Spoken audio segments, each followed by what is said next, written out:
umva rero wa mugabo dore twari inshuti tujya gusenga umunsi ku munsi none ndabona warahindutse byagenze bite ko wahindutse reba imisatsi yawe ukuntu wayigize umuntu w'umugabo yogoshesha gutya reka nkubwire rero pasiteri ngewe rwose reka nkubwize ukuri pe reba igihe maze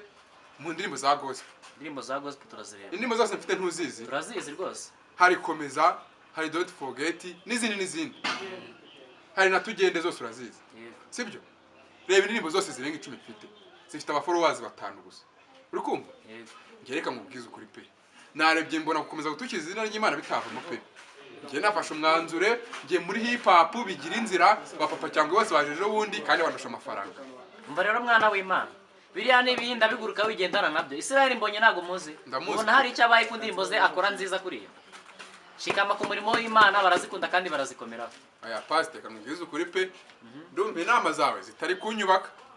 ngiye rwose kanikomereza ibyanjye ngaho genda mu mirimo y'Imana yawe genda nawe bazagutwara kuri ibyo byanjye